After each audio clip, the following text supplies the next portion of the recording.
is built on nothing less than Jesus' blood and righteousness.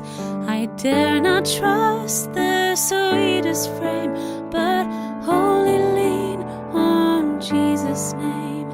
On Christ the solid rock I stand, all other ground is sinking sand. All other ground is sinking sand.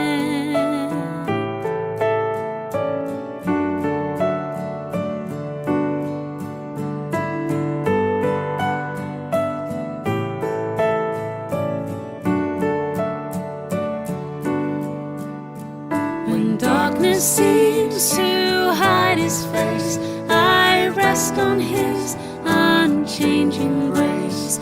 In every high and stormy gale, my anchor holds within the veil. On Christ the solid rock I stand, all other ground is sinking sand. All other ground is sinking sand.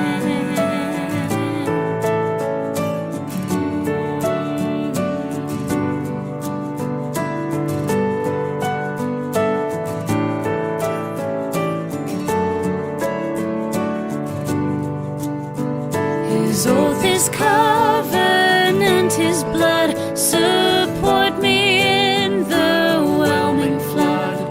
When all around my soul gives way, he that is all my hope and stay.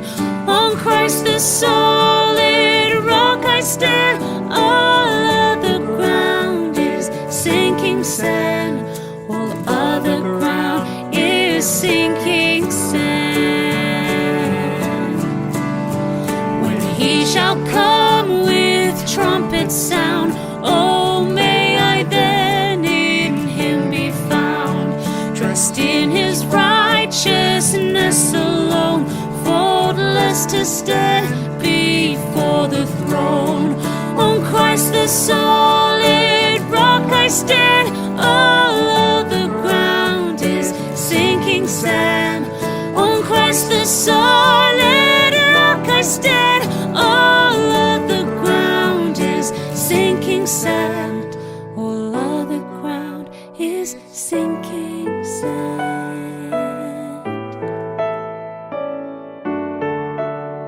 On Christ I stand.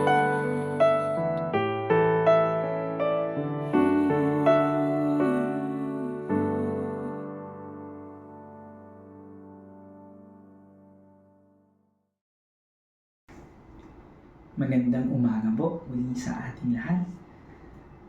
At tunay nga pong nakagagalak na ating sisimulan ng ating araw kasama ang ating Panginoon. Ang ating devotion po ngayong umagang ito ay may pamagat na Trusting in the Lord. Trusting in the Lord. Ang ating teksto po ay matatagpuan sa Aklat ng Salmo, chapter 26, verses 1 to 3. Ito po ang sinasabi. Iligtas mo ako, Yahweh, sapagkat ang aking pamumuhay ay malinis. Ako'y nagtitiwala sa iyo at hindi ako nag-aalinlangan.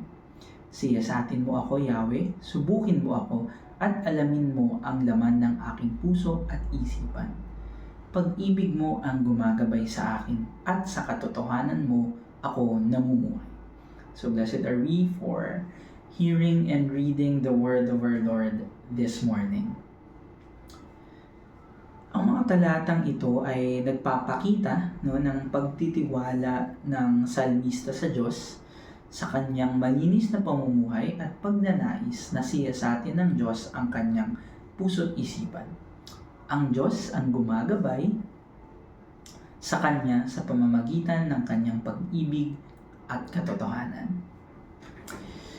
Ang mga talata po na ating nabasa ay paano po ba natin maisasabuhay ito? Paano po natin maiaangkop ang mga talatang ito sa ating buhay? Sabi nga po sa una, iligtas mo ako, Yahweh, sapagkat ang aking pamumuhay ay malinis. Ako'y nagtitiwala sa iyo at hindi nag-aalinlangan. Sa talatang ito, ang salmista ay nagpapahayag ng kanyang tiwala at pananampalataya sa Diyos. Bilang mga mananampalataya, tinatawag tayo na mamuhay ng may katapatan at integridad. Dapat tayong magtiwala sa Diyos sa lahat ng pagkakataon kahit sa mga pagsubok sa ating buhay. Sa ikalawang talata, ito po'y sinasabi, siyasatin mo ako, Yahweh, subukin mo ako, at alamin mo ang laman ng aking puso at isipan. Hinihikayat tayong maging bukas sa pagsusuri ng Diyos sa ating mga puso at isipan sa araw-araw. Dapat nating hayaan ng Diyos na suriin ang ating mga motibo at layunin. Handa ba tayong magbago kung may makita siyang hindi tama sa ating buhay? Dapat tayong maging tapat sa ating sarili at sa ating Diyos. Panghuling at ikatlong talata, pag-ibig mo ang gumagabay sa akin at sa katotohanan mo ako namumuhay. Ang salmista ay umaasa sa pag-ibig at katotohanan ng Diyos bilang gabay sa kanyang buhay. Bilang mga Kristiyano, dapat nating hayaan ang pag-ibig ng Diyos ang mamuna sa ating mga desisyon at pakikitungo sa iba. Ang katotohanan ng Diyos ang dapat nating maging pundasyon sa lahat ng aspeto ng ating buhay.